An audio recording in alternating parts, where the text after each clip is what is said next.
इसलिए गुरु प्रत्येक मानव को बनाना चाहिए। वो माने अंधकार, रू माने प्रकाश। जब तक हम अंधकार से प्रकाश की ओर नहीं आएंगे तब तक मुक्ति मोक्ष नहीं होगा। गुरु सांदीपन कह रहे हैं, बेटा आप गुरुदीक्षा लेना चाहते हो तो ले सकते हो। कन्हैया बोले गुरुदेव बिल्कुल। तो गुरु दीक्षा देने से पहले कह रहे हैं, पहले कुछ गुरु की नियम मर्यादाएं वो आपको निभानी होगी। क्या है? तो गुरु सांदीपन क्या समझा रहे? बेटा कृष्ण बलराम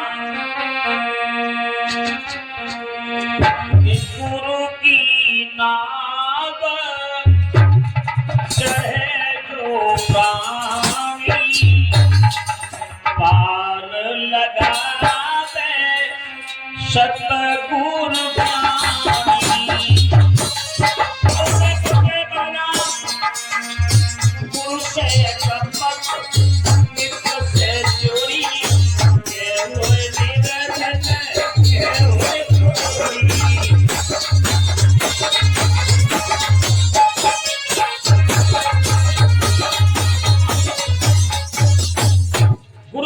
सतगुरु चढ़े जो प्राणी पार लगावे सतगुरु ज्ञान।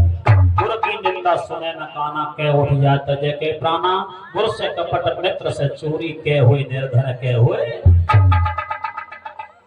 अब गुरु ने गुरु दीक्षा दे दी, इनाम दाम दे दिया कृष्ण बलराम के लिए। और तीनों कृष्ण बलराम सुदामा जी गुरु के आश्रम में रह रहे हैं और विद्या ग्रहण कर रहे हैं। गुरु सुदामा को भेजते थे भिक्षा के लिए तो कृष्ण साथ जाते थे, कृष्ण को भेजते थे तो सुदामा साथ जाते थे। वो एक दिन क्या हुआ, गुरु कहने लगे बलराम सुदामा से, भैया ए लाला सुदामा कृष्ण बलराम कुछ समय के लिए हम जंगल में जा रहे हैं घूमने, तो तुम अपनी मैया का ख्याल रखना, माँ को जिस चीज की जरूरत हो उसको ला के दे देना। ठीक है। अब सुदामा गुरु को समझा करके गुरुदेव सुदामा को गुरुदेव चल दिए गुरुकुल आश्रम में। सुरत कृष्ण बलराम सुदामा अन्य और बच्चे। एक दिन क्या होता है कि बारिश धीमे धीमे पड़ रही है, घर में भोजन नहीं बन पाया, तो गुरु मैया आई आश्रम और कहने लगी बच्चों से, कृष्ण बलराम सुदामा से, अरे सुदामा बेटा घर में ईंधन नहीं है, भोजन बनना है, घर में ईंधन भी नहीं है। गुरु पत्नी बोली रोज और मुरली धरता ने कटी धरिया।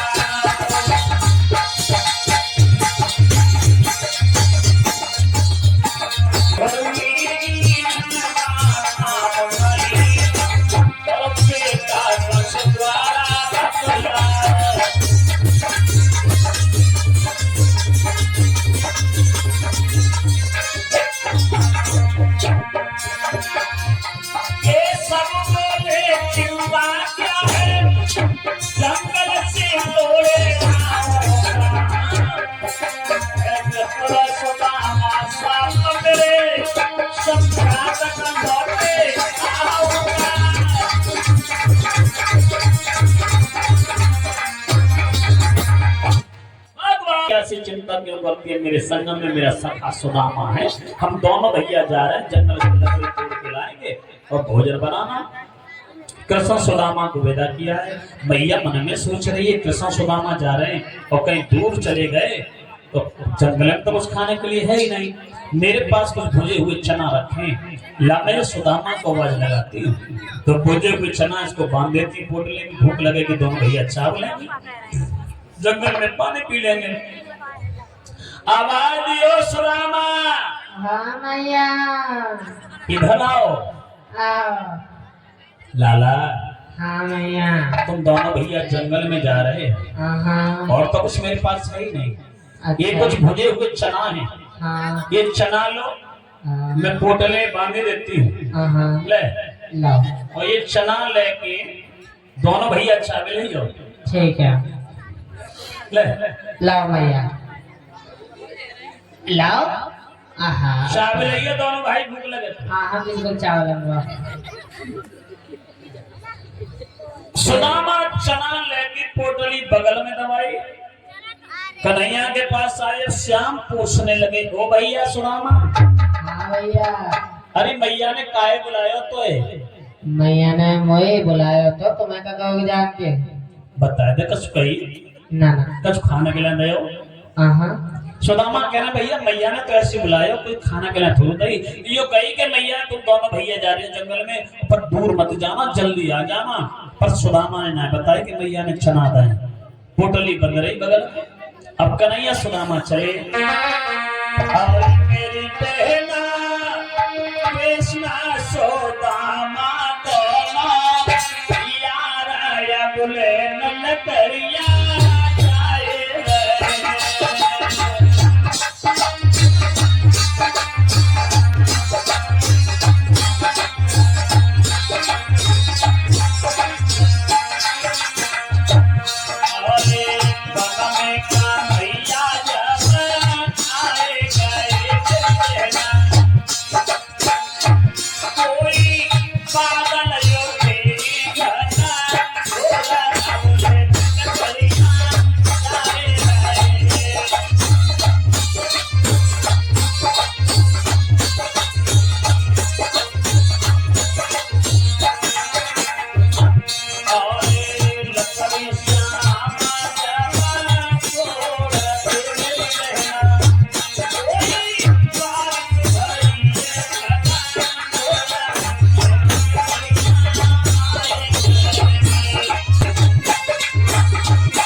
जंगल में आ गए। थोड़ी देर और बैठो आप लोग, कथा में बड़ा आनंद आएगा।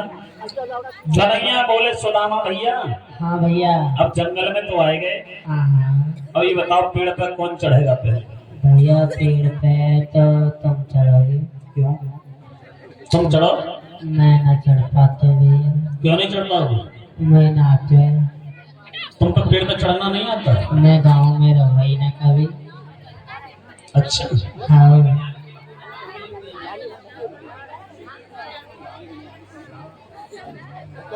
पेड़ पर न चढ़ोए? ना ना। सुदामा बोले, वो भैया तुम्हें मालूम है हम ब्राह्मण हैं, हम आज तक पेड़ पर न चढ़े, श्याम तुम्हें चढ़ जाओ। कन्हैया बोले, हाँ भैया हम पहले बहुत चढ़ते थे पेड़ पे चढ़ के खूब माखन खाए गोपियों को छीन छीन के। कन्हैया बोले, ऐसी बात है तो लाभ नहीं चढ़े जा। तो श्याम ने डाली पकड़ी, झटका मार के पेड़ पर चढ़ गए। अब कन्हैया लकड़ी तोड़ने लगे, श्याम लकड़ी तोड़ रहे, सुदामा कह रहे हैं कि ये चना मेरे पास है, ये चना कन्हैया को दूंगा तो आधे कन्हैया खा लेगा, आधे मेरे पास रह जाएंगे। कन्हैया को क्या मालूम है कि ऊपर कन्हैया तो चढ़े पड़े, कन्हैया का मालूम है सुदामा जी क्या खा रहे हैं। सुदामा ने चना खोले और चना खोले के सुदामा कट कट कट की आवाज आ रही है। क्या बोले कन्हैया? क्या खा रहे हो? कछु ना है।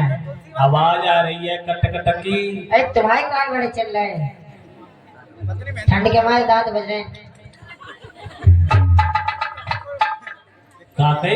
ठंड हो रही है, दांत बज रही है।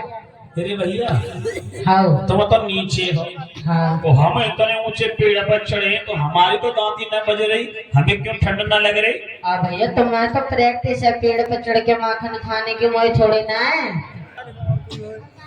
आप तो पेड़ के पत्तों से दबके हुए हो ना मित्र, इसलिए आपको ठंड नहीं लग रही। मैं तो नीचे बैठा हूँ, मुझे लग रही है। इसका मतलब कुछ खा नहीं रहे हो? नहीं नहीं। कपटी बोला क्या रखा है, होता तन को शीत सताता है।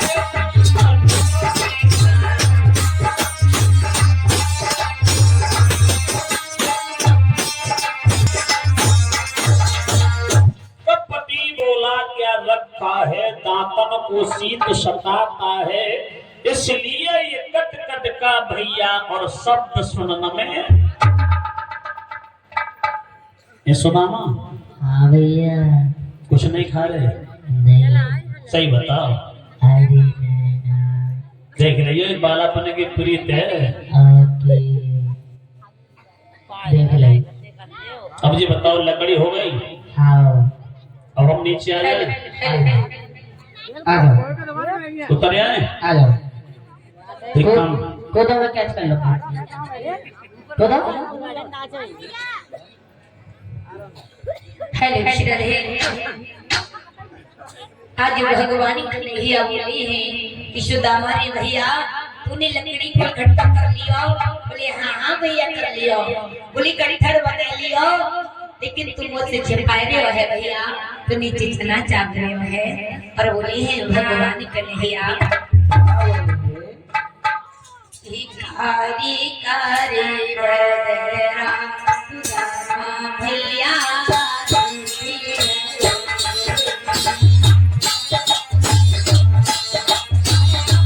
भैया हाँ भैया अब ये गट्ठर उठाओ, सर पर रखो।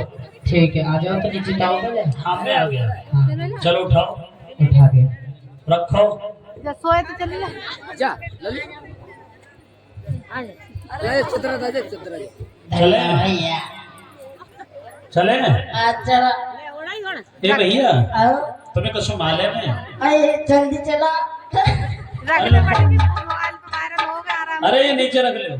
ठीक है। अब ये बताओ तुम्हें कुछ मालूम है? क्या जब हम गुरु के पास आए तो गुरु ने क्या कहा था?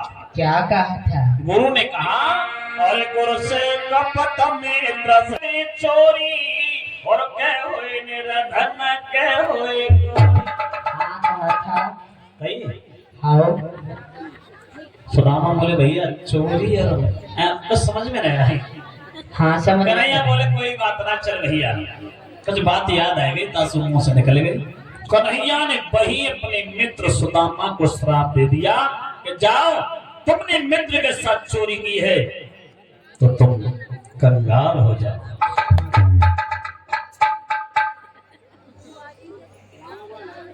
निर्धन हो जाओ। श्याम का श्राप सुदामा को लग गया। अब दोनों भाई आके गुरु मैया को लकड़ी दी। गुरु मैया ने भोजन बनाया। वहां कन्हैया रहे। गुरु शांतिपन के यहाँ रहते रहते 64 दिन हो गए। भगवान 64 कला निधान हुए। 64 दिन जब हुए तो भगवान बोले गुरु शांतिपन से गुरुदेव अब हम 64 कला निधान हो गए, अब हम अपने द्वारका को जाएं। गुरु की आंखों में आंसू आ गए। श्याम तुमने जो प्यार मुझे दिया है वह हम भूल नहीं पाएंगे। हम नहीं चाहते कि तुम हमें छोड़ के जाओ। 64 दिन बहुत होते हैं। हमारे तुम्हारे यहाँ कोई रिश्तेदार कोई मेहमान आ जाए, 2 दिन 4 दिन रुक जाए और 2-4 दिन के बाद जब जाता है तो उसकी कितनी याद आती है। और 64 दिन तो बहुत है।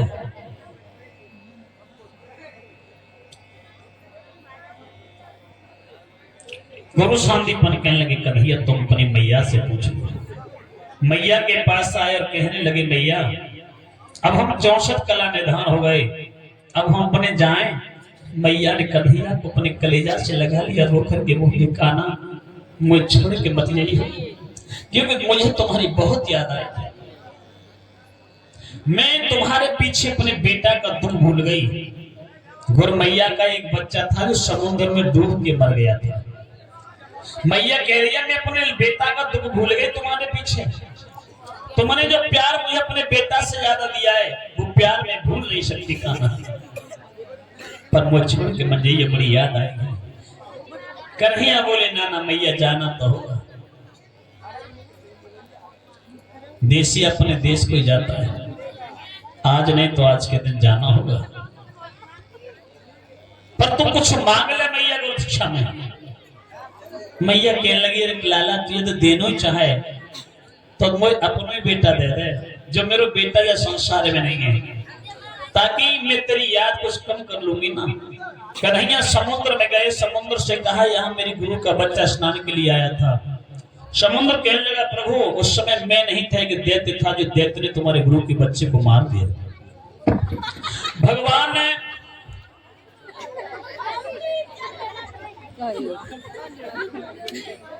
गुरु के बच्चे को धर्मराज के यहाँ से सूक्ष्म शरीर को मंगाया और अपनी योग माया द्वारा जैसा गुरु मैया का बच्चा था वैसा ही अपने योग माया द्वारा बच्चा तैयार किया और गुरु मैया की गोद में बिठा दिया।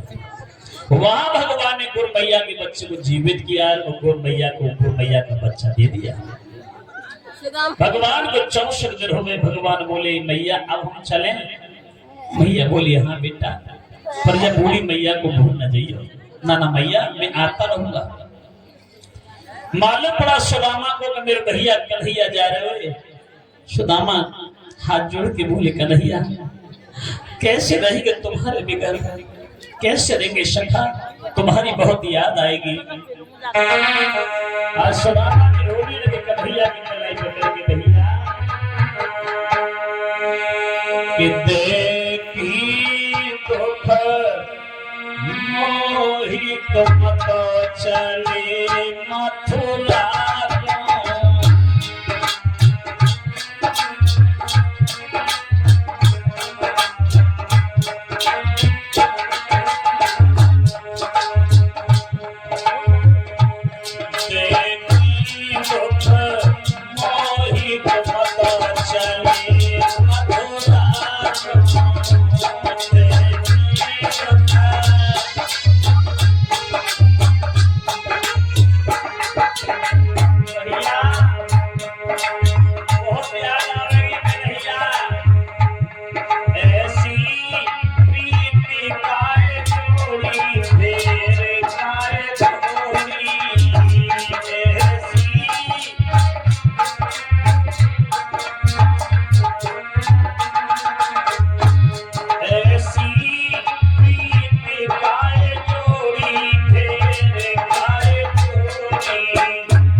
किसी भी दान दाता